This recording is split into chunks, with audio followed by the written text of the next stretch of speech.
Badwam sene me san mo akwa ba busia brason se yedi nkomo apomode ho nkomo na ye bedie na ma menkai wo se ade achi anopa die na e wo so hu ne se oyo ba time na oba be ko school ato books papa na books papa na so ne the best brain publications a day aba na best brain publication no ene we no nakafo ama wo mo accreditation ama wo approval ya wo mo editorial book na books ahodo wo mo won eye mako nsia for course no and ambebo so no creativity and imagination course na wo ya eye best brain for book student leadership wo mo ho book citizenship wo mo ho book critical thinking and problem solving wo mo ho book digital literacy collaboration wo mo ho book and afi communication so wo mo ho book me sure wada pebito ne sua sanse de bia be ka se enya achade pa nka na ye kokofo nei eyenimde na ye japade a obetumi e de agya wo ho anaso obetumi de agya wo ba wo pensem de mu nchemu abefre best brain publication 0507 200 200 ana 0504 200 300 na best brain for ebejo so no machem best brain publication tomorrow's education today sanyu ekwe ni afoforo bi e ka ho abrepe me de mu nchemu be ma wo no wo mu ne kura me mu abrane anope ne bra so se me ne Kelmed Pharmaceuticals edi enkomo na ne mama bisi atenase na otenase ne ka Kelmed nso a ne ohunu se nupa papa no akache no ho nkomo ne yebedi ntimi nkwa ne ho na ye ni nkomo mama bisi mache ya na mama na mpomboko de Adom na oswe na nkopon gusu hira me pa na de minim se ye kɔ ne pie leaf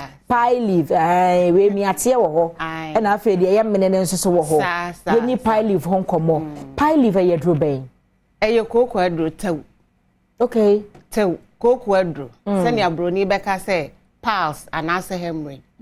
ai nti oba ye local de a eye koko na se ya pa asem ke beka se eye pile relief sa ne yatwa ne to aka se koko beko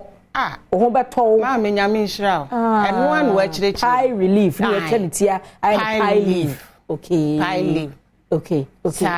pile leaf ye dro wan so aka me da kofa fi India maimu abre yo maimu ha se sa diaper bone ade ne yatwam ai koko titi amanfo maimu nyina nya ga na nko aman so India so de wo ka ho asem atatahwe omo de unyi ekuro bi enya India omo ne dikan enkabanru ankasa we side effect bi enim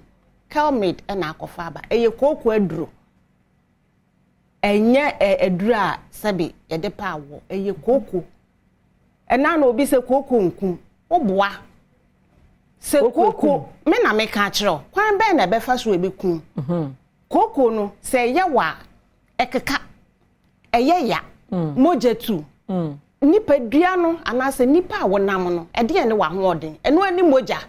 nti se moja etu sa no a ede na eba awieye no ede wo sen aha enenso sika ni ho maame koko yetimi ya surgery ehwo nsem enya asem ketwa etimi ya kase saa de si etimi ya kasre ema gise yede wo kɔ operation dan ni yakwa kɔ pai eyi etwa firi hono enya asem ketwa ena sese mo se ye da ye na because mo de na draba ye de na draba wey eye tablet obemene okay ena wey eye miatie ointment a sebe wo de be fa oto kwan no broni beka se anus bebia wo gya wo knife no okay se koko ni nya akoya wa wo behu se eho keka eho ya wo ya eho ya wo hene won feel comfortable se nka meti akonwa so ma no se watia wo to woni odofo bonko ma wani da baby ma mi jai kona kope pie leaf na se enye se ye de tie ye so nko a wo se wo mini bi nso ne ti bi wo okay o rectum no ho no ye wodro be mi wo ye to a ni veins no koko nya akoya wo sana na ekuku ekuku a eno na ebe paye pie afri wo to no okay enti mfa ni agoro aduro bi ani ba bia eno ani pie leaf kona kope pie leaf wonum a eye ntafo wonum we no na wo di we kaka oto aha ye wo ayi bi a ye de ahye inside wo box nim wo yi a na wo de ahye ano na we mia nya won nsa na wo de ikote na eno so de yare foforo abrel meba na se moye ni nsa chewe se ye wade e de te e de fa won san ko ha wo ho kra mfa nkote na bibia ko ye omowure okay oyi ya na wo de ahya no nti wo mia na efam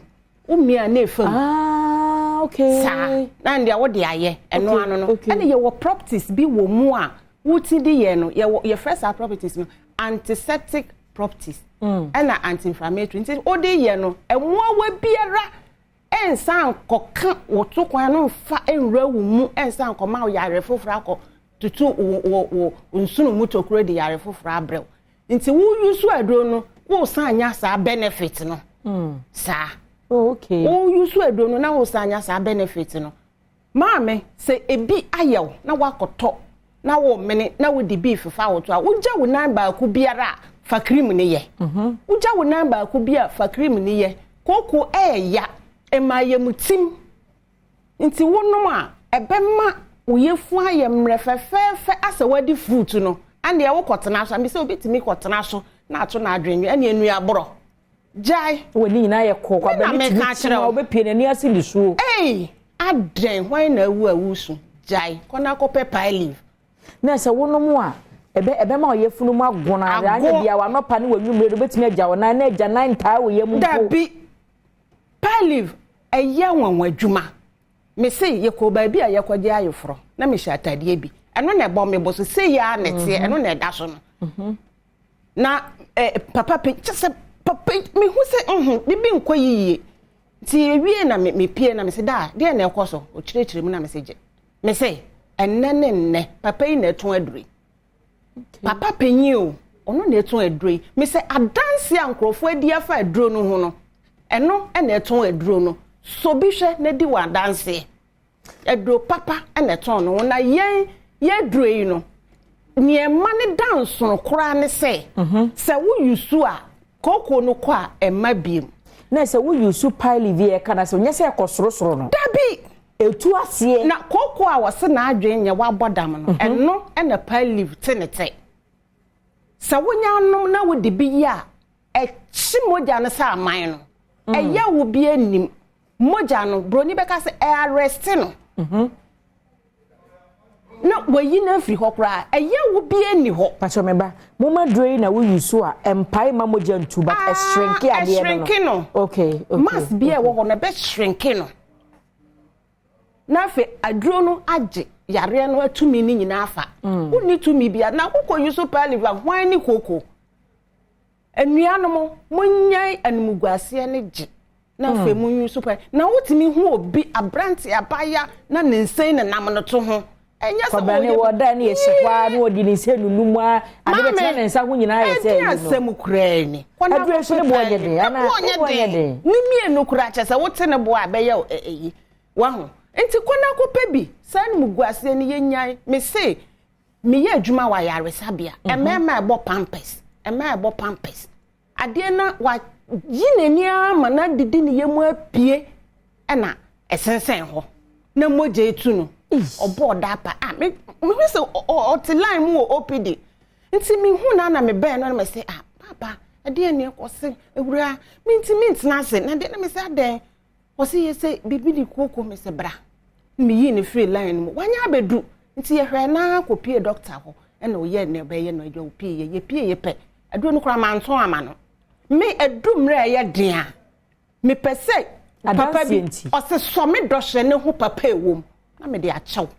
obeba abeto no double afi ni ame me bo ka wo ho se me de ache no me moka obeto no double no so de akoche thank you enti jaye no muguase no wonum a ekwa emma biem ye kan se obi pe baabi obenya bi ato den sanse adu papa de wo se ben wo na onya number bi a wo be fresh so obi pe bi afa he no obenya bi aw Kelmed na akofa aba na Kelmed odo ye nti wa tretre na hyiemu enkran ha sa wo pe bi a kotudu ebe ye nuanum nkramofo asori dan no obenya bi okwa adabra ka opposite Melcom obenya bi na plaza okanshi obenya bi Elohim ewo Adepa House okanshi hwa obenya bi na wokọ Ashaman a opposite Menya Krobo obenya bi Madina opposite Melcom obenya bi na wokọ Kofodia Gapsin Pharmacy ubenya bi Badwam Pharmacy ubenya bi uko Sunyane a Green Light Pharmacy ubenya bi Mose Pharmacy ubenya bi ena 6 stars pharmacy ubenya bi uko Cape Coast so a Busi pharmacy ubenya bi San Cotex ubenya bi ena Pena Herbal Shop ubenya bi ena Ashi pharmacy ubenya bi Kofodua nso ebenya bi wo Coastal pharmacy ena Freddy Mens mpam chose mo pese mo frɛ yen a numbers na ebi twagu ewo afidie nase nti mo benya na ebi nso ni 055 266 7712 ena ba ko so ni 059 38 70883 okay yeda sepa mama BC se nuro ndi se ro kan na mato apetin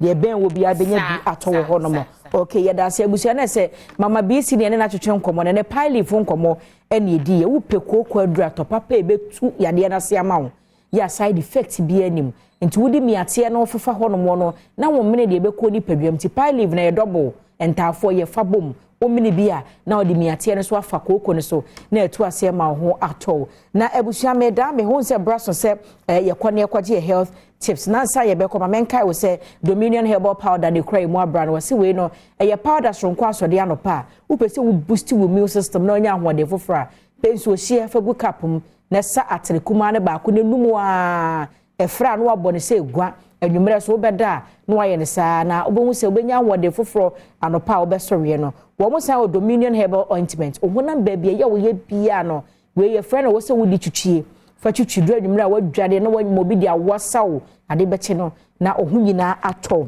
abusu wo pharmacies herbal ne chemical shops nyina mu so pe Dominion Herbal Powder ana so se obefre 0543158195 ana